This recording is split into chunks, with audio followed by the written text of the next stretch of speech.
Jeremy Clarkson accidentally started growing something that's used in Formula One cars. His farm manager isn't speaking to him, and an F1 team based just 6 miles away is now interested in his farm. It sounds like the plot of a movie, but this is real. Straight from Clarkson's own Sunday Times column published in the last 24 hours. This story starts with a small idea, like it always does with Clarkson. But this time, what looks like a disaster might actually be his smartest accidental decision yet.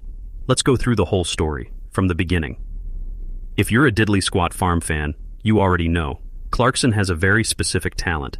Every season he comes up with a new harebrained scheme, and every single time that scheme blows up in his face. This pattern is so consistent it's basically become an unofficial running joke of the show. First it was rabbits. The idea sounded simple enough. Rabbits breed fast, and there's demand in the UK because most butchers have to import rabbit meat from France. Clarkson figured this would be easy money. Reality turned out very different. The rabbits weren't breeding quickly at all. Clarkson himself says they bred like pandas, meaning painfully slowly and with great difficulty. And the ones that did survive turned out to be extremely violent, which was a real problem for someone on blood-thinning medication. Then he tried herbs. That failed too, for a completely different reason. Every time, the same cycle plays out: excitement, planning, and then an unexpected practical problem that collapses the whole idea. Now this season's new experiment is flax, and this time, what happened was even more dramatic than the previous 2 failures. Flax is a plant used to make linen, a fabric that's been used for thousands of years, from clothing to high-quality textiles. Clarkson figured this would be simple. Plant the seeds, grow the crop, harvest it, make a profit. How hard could it be? Very hard, as it turns out. The real problem showed up at harvest time. Cutting flax requires a specialized machine, and he did manage to get one. But after that came a step Clarkson hadn't fully thought through: picking the cut stalks up off the ground. That job simply couldn't be done by any machine, at least not anywhere near the Cotswolds. To make things worse, rainfall had been unusually low that summer, so the stalks also had to be collected and placed into special water bowsers just to keep the process moving. To understand the scale of the problem, Clarkson consulted Britain's leading expert on flax. The answer he got would shock most people. If this had to be done entirely by hand, working a 50-hour week, it would take a team of 40 people an entire year. Just sit with that number for a second. 40 people, an entire year, just to pick the crop up off the ground, not process it, not weave it, just lift it. This is exactly why linen, something that can feel expensive when you buy it, actually costs what it does. It's an entire industry whose scale most of us never think about in daily life. For Clarkson, this meant yet another plan that sounded brilliant on paper, but turned into a complete logistical disaster in execution. And in the middle of all this chaos was one person who probably knew this plan wouldn't work from the start: Kaleb Cooper. Kaleb, Clarkson's farm manager, and by now arguably the show's most popular face, is genuinely upset this time. This isn't the usual light-hearted irritation we've seen before. Clarkson himself confirms that Kaleb isn't speaking to him. His message was direct: stop coming up with bizarre ideas without thinking them through first, and actually plan things out before jumping in.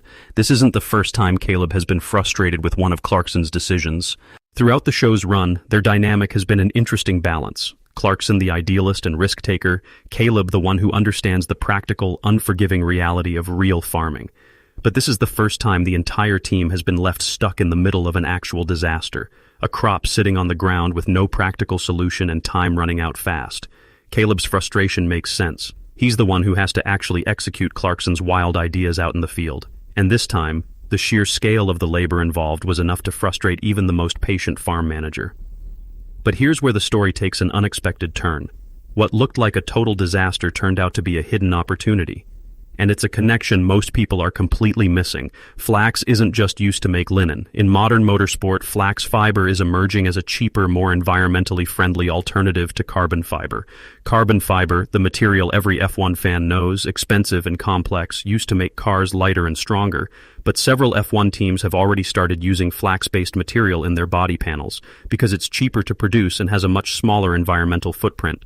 And here's the real twist. Alpine's Formula One team, based just 6 miles from Clarkson's diddly squat farm, has actually spoken to him about this exact material. Right now, their flax supply comes from France and Belgium, meaning they're importing a material whose source could realistically be just a few miles down the road. This realization changes everything about the situation. If Clarkson can actually set up this supply chain from his own farm, what looked like a failure could become a genuinely high-value business. This isn't just a failed linen experiment anymore. It's a potential industrial supply deal with an F1 team that's practically next door. And that's exactly what makes this story so compelling.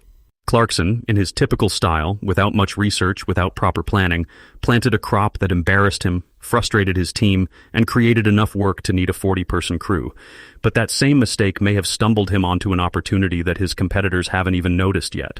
So the real question is this: did Clarkson, in his usual careless fashion, accidentally discover something that could reshape an entire supply chain? Or is this just another harebrained scheme that turns into next season's disaster?